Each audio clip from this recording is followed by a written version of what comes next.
Okay, a little mooch around Leicester Square and its surrounding streets as seen in the movies. There'd be red carpets, musical numbers, young Bruce Wayne at the opera, wonder how that turns out, Sherlock Holmes at the opera, Mary Poppins getting her Dalton bowl fixed, John Wayne necking a boilermaker.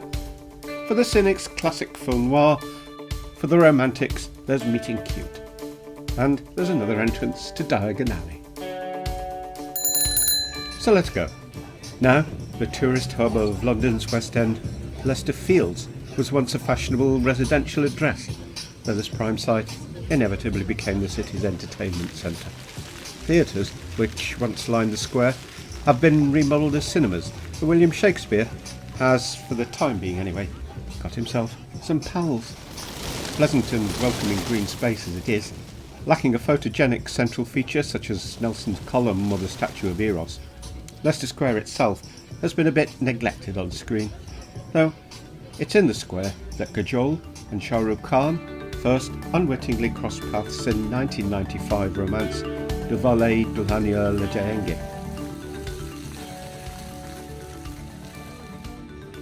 Slightly off the square proper, the View West End was built by Warner Brothers in 1938 as the Warner Theatre.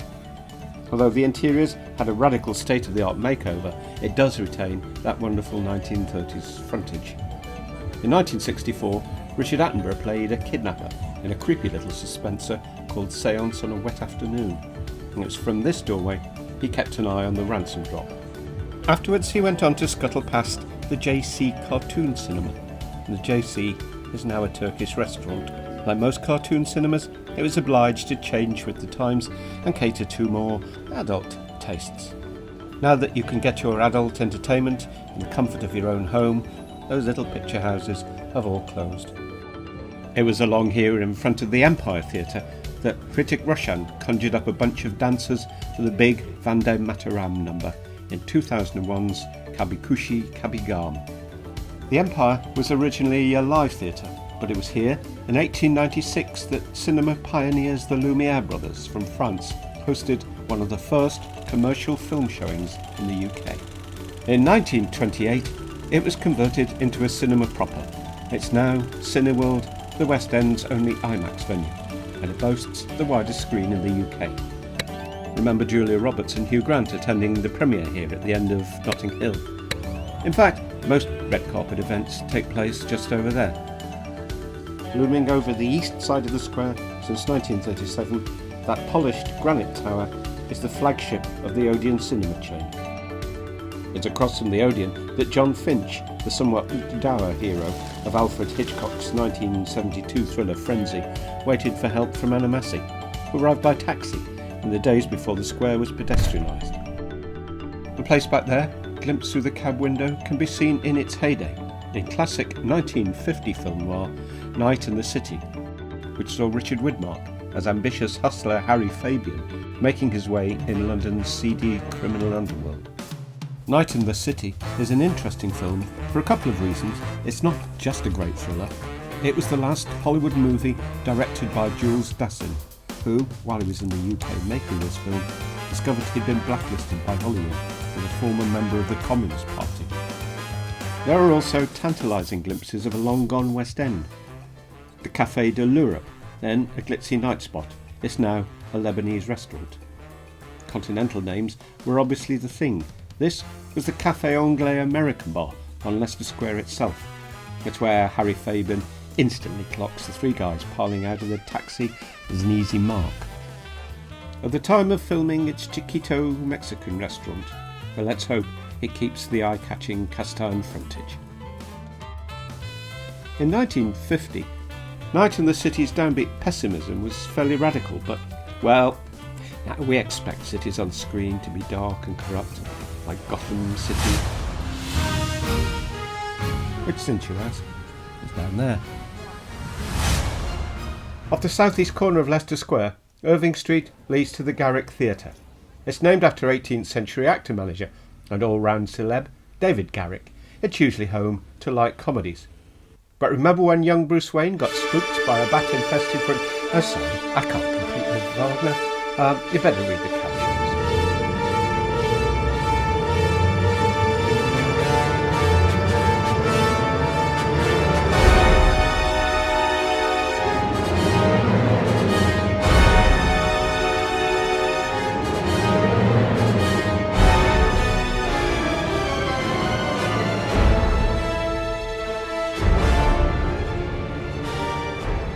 And this is where the Death Eaters were heading, Great Newport Street. And another entrance to Diagon Alley. It seems well protected now though. Muggles, as ever, completely oblivious. Having been whisked away from our itinerary, let's whiz back down Charing Cross Road to Cecil Court. Linking Charing Cross Road and St Martin's Lane, Cecil Court is a pedestrian street of independent shops with its lovely Victorian shop fronts. It's the place to go for art, antiques, culture, oddities, curiosities, but of course, mainly books. This is where Anthony Hopkins browses second-hand volumes in 84 Charing Cross Road, and where Renée Zellweger, as children's author Beatrix Potter, is thrilled to see her first work on sale in Miss Potter. At night, Emilia Clarke bumps into Henry Golding here in Paul Feig's 2019 weekly Last Christmas, and changes discreetly out of her elf costume in this doorway, which is Norbeth's, a specialist store dealing in world banknotes, including all kinds of oddities.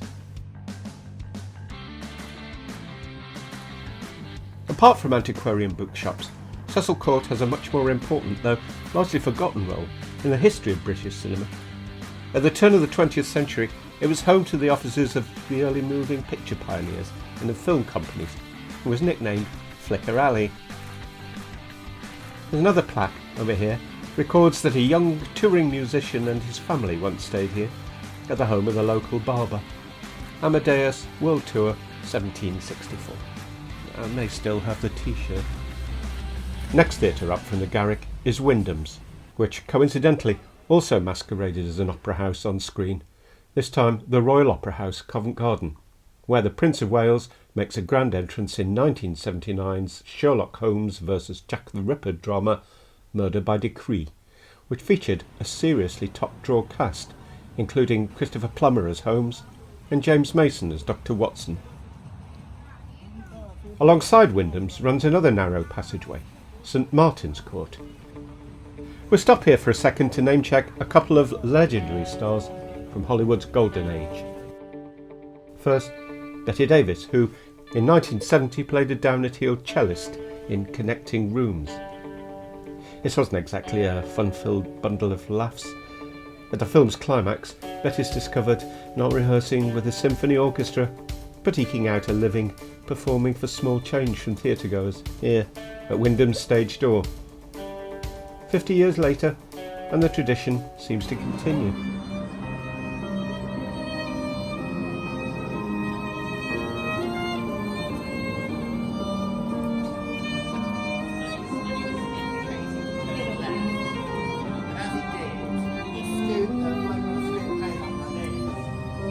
In the background of Connecting Rooms, you can see the twinkling lights of what was then the talk of the town nightclub, and you can see is now the Hippodrome Casino.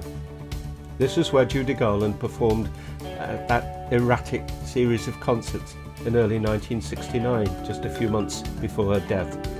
If you've seen 2019's Judy with Renée Zellweger, you'll know the story. You'll also have noticed they didn't use the real Hippodrome. In fact, I had to use not one but two different theatres. The glitzy concert scenes were filmed inside the Hackney Empire, which is a few miles to the northeast. The nightclub exterior is a little closer. Further down St Martin's Court, back to back with Wyndham's, is its sister theatre, the Noel Coward, and this is what provided the talk of the town's exterior. On the little offshoot of St Martin's Court, the rears of the two theatres cosy up to each other. For the film, the Noel Coward stage door was turned into the rear of the talk of the town, where Judy's two doggedly loyal fans wait for her after the show and are rewarded with an unexpected dinner invitation. The frontage of the Noel Coward stands at the end of the court on St Martin's Lane. It was digitally tweaked to stand in for the old nightclub as Judy braves the crowd when she arrives for the first show. Before 2006, the Noel Coward used to be the New Theatre, and it was famously here that the musical Oliver premiered in 1960 and went on to run for 2,618 performances. You can see posters for Oliver in the background of at least 2 films of the period. There's Seance on a Wet Afternoon, which we've already looked at, and there's 1961's groundbreaking Victim, which saw Dirk Bogarde bravely putting his matinee idol image on the line. Victim brings us neatly to this grand pub, which stands alongside the theatre, and perhaps it's time for a short break. Join us for part 2.